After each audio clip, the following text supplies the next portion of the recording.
Inflation is working hard and it's destroying the purchasing power of your dollar. Is your money working harder than inflation? And how do you beat it?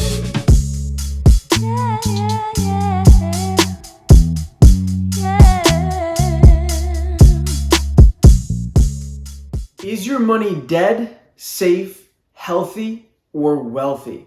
Today we're going to talk about the 4 conditions of money. I got this idea from a book I recently finished called The Millionaire Real Estate Investor by Gary Keller. It's an awesome read and we're going to talk about the ideas about it today. But before we start on that, we need to understand a few concepts. So first of all, what is inflation? It is the rate at which prices for goods and services are going up over time. So normally that would be around 2% every year, and that's healthy. But we are currently in a state where the inflation rate is 4 to 5%, depending on who you talk to. But that's the latest information as of June 2023. We were coming from a point in July of last year, 2022, where inflation rates were as high as 9%. So we've come down quite a bit, but we're still double where we should be. And that means that the prices for everything around you, food, fuel, cars, all these things are more expensive, significantly more than they usually rise over time. So how do we beat this inflation? Because it is eroding the purchasing power of our dollar.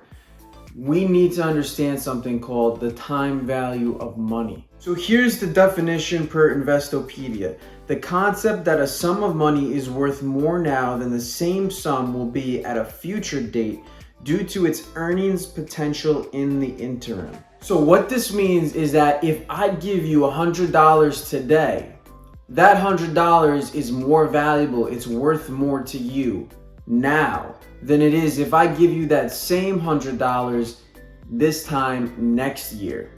And that's because of inflation, right? This $100 today is gonna buy me a certain bundle of groceries.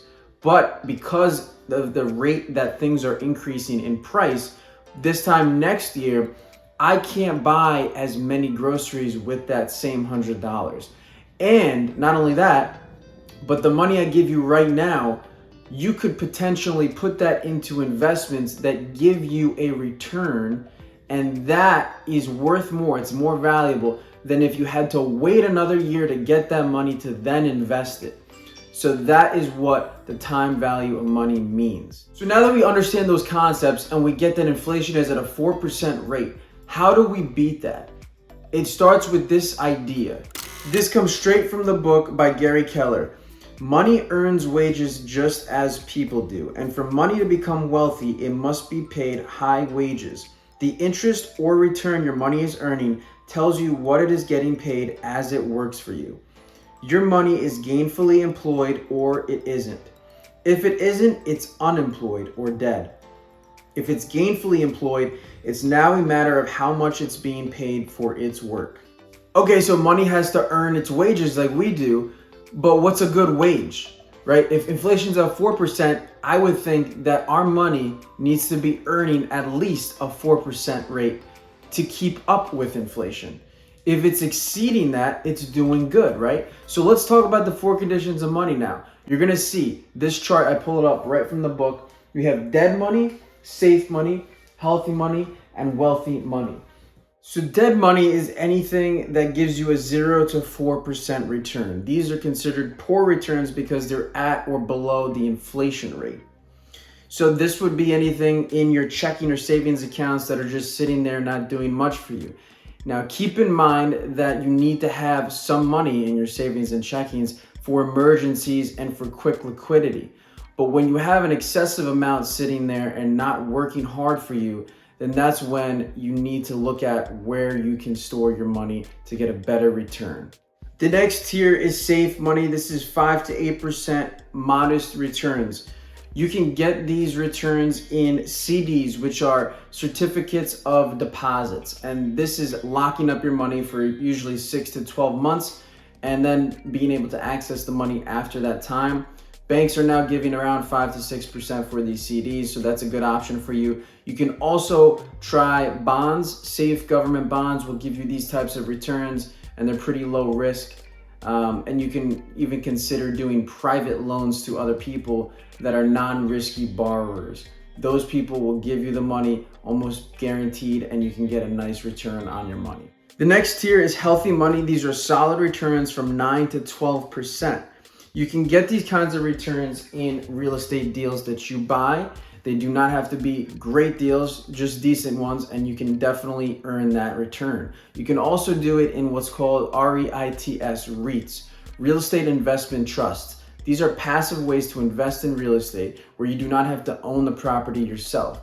These are big institutions that buy a lot of buildings and properties, and they pool money together, and they reach out to investors like you who put money in just like you would with a stock, and you don't have to expose yourself to the liability of ownership. That's a great option. Another one is high yield junk bonds. These are riskier bonds, but they give you better returns. You can also consider index funds, stock index funds such as the S&P 500, which has historically returned about an 8 to 9% average return every year for the last 30 years. That's a very safe way to invest your money passively. Or you could lend money out to riskier borrowers that need the money, and you can get better returns for that risk. The last tier is wealthy money. This is active investing where real wealth is built. So 13 to 20% returns and above. You can definitely do this in real estate with a great deal that has good cash flow, good appreciation, and a great location. You can also do it where businesses you own or others that you've invested in, startups, for instance, that have been very successful, and individual stocks such as Tesla and Amazon. Not maybe now, but when they first started, if you had invested a lot of money in those companies and stuck with them all the way through, you would have definitely exceeded that 20% return. You can also get them in crypto, although crypto is not doing too well right now. In the past, people have become millionaires very quickly, and their returns far exceeded 20% there as well. So there you have it. Those are the 4 conditions of money, and that's how you beat inflation. Is your money in the safe zone? Is it dead? Is it healthy, or is it wealthy? And usually you have a little bit in each tier. But just make sure that you find a good place to put your money so it's working hard for you, just like you work hard for it. Thanks for watching today's video. Have a great week. Subscribe to the channel, and remember, keep going, keep learning, and keep grinding.